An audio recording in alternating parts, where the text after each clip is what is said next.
Македонија изобилува со големо културно-историско наследство. Едно од тие наследства се разбира, особено од османлискиот период, е местото или имарет, познато во Охрид. Нешто повеќе ќе се запознаеме преку информациите кои што ќе ги добиеме од господинот Максут Али. Господин Али, јас најпрво би сакал да ви се задоволам што еве денес викенд за одмор одвоивте време за нас. Накратко да не запознаете со ова културно-историска оставнина од османлискиот период. Најпрво би сакал да ни кажете што представува имарет. Како поим имарет, прва, иако е еден од последните имарети, овој имарет во Охрид, од старите времења, имарет значи јавна куња. На ово место имало јавна куња, каде што се делело храна на сиромашните. Имаме докази, имаме списоци и во државниот архив на Охрид, каде корисници на ваква помош биле и немуслимани. Значи, имарет кај нас останало и местноста е имарет. Граѓаните, старите охриѓани, сите заедно знаеме што е имарет, каде се наоѓа. Имарет за нас што значи? Тргнувајќи од граѓанската должност, дека секој еден објект е заедничко културно богатство, без разлика што од имаретот единствено не остана само турбето Синан Челеби, кој бил и основоположник на имаретот тука. Синан Челеби охризаде семејството, старо, веќе повеќе од 600 години, тие имале тука изградено неколку јавни градби, како што било преночиште, како што било Сараево, како што било хамамот тоа време, и како што било мектебот, значи училиште имало тука, али најбитно е за нас, за охриѓани, на ова место, местоста до 1946-1947 година имало граѓани од турска етничка заедница, тоа со археолошки ископувања, значи за време на Димче Коцо, тоа време, еден од врвните експерти за тоа време и после тој период, со тоа дека овдека ќе продолжат тие археолошки ископувања. И турците се веќе во некои улици во Охрид распределени. И кај нас, поаѓајќи од местост на имарет, таквите луѓе ги познаваме како имарет, како Јагуп Ефенди имаретлија, Раим имаретлија, Себо имаретлија, како и да. Семејствата нормално. Сега од имарет што остана, ништо не остана, и џамијата 1999 година се гледат. Значи тука беше имарет џамијата. Да, се урна џамијата, се направи, се изгради црквата Свети Климент, како и да е, позади нас е. А кој беше основоположникот на џамијата? Основоположникот е Синан Челеби, како и да е, 600 години. Вакав наме имаат, значи фондација имале ти. Погребање тука 1493 година, а вакав намето 1491 година. И нормално на тоа место имало црква, поаѓајќи од тоа.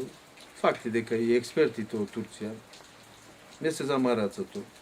Имало оставшина, значи дека некоја стара црква била, нормално време на цивилизација, на квадратура од 44 метри квадратни, како и да е, али џамијата е изградена на 276 квадрат. До 1905 година имало ибадет на тоа место, џамијата, и кај нас и меѓу граѓаните се позната е џамијата кој имаре џамија. Иако правото име е Фатих Султан Мехмед џамија. Одлика на таа џамија била со две минарења, што е реткост на овие простори на Румелија. А второто минаре е изградено по ишаретот на Султан Бајез. При посетата на таа џамија. Била свано велелепна џамија, на убаво место се гледа како е на врвот на калето.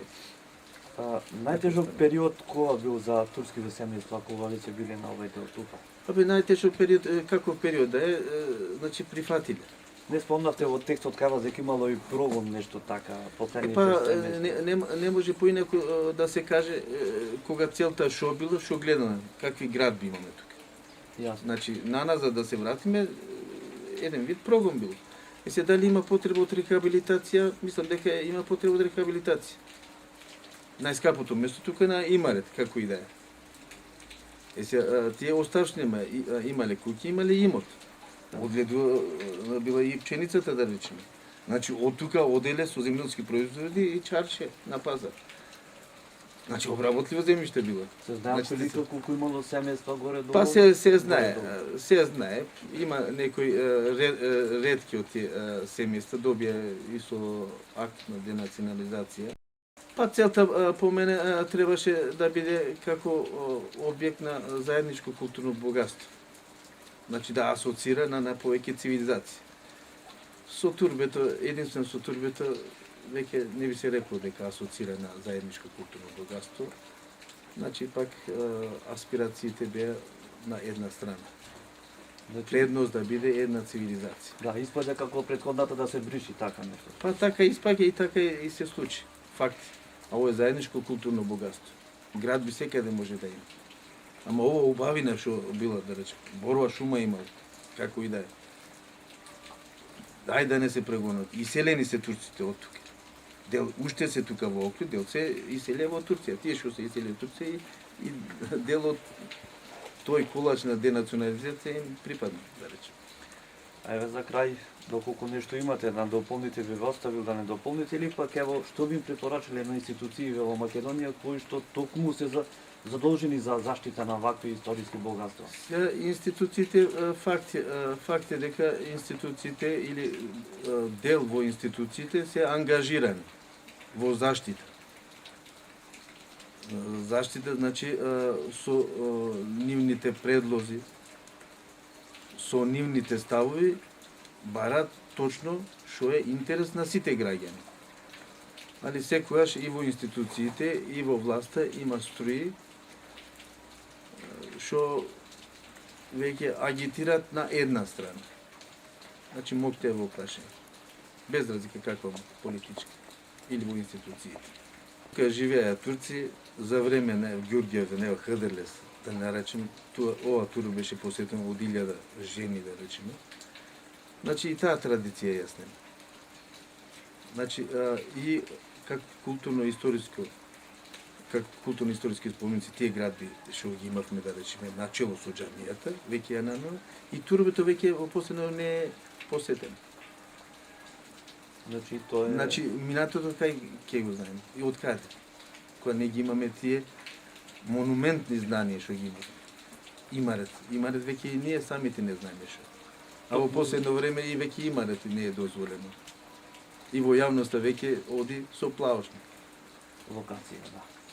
А факт е дека една епока, период од 500 години, овдека имало живот. Живот, ама за сите. И за сиромаштите, и за сиранчелеби, и за семејство на сиранчелеби.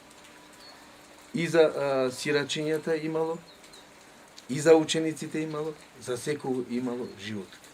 Без разлика на верска припадност. Нема врска, без разлика. Веќе имаме докази. Јасно. Ви благодарам уште еднаш и ви посакувам се најдобро понатаму.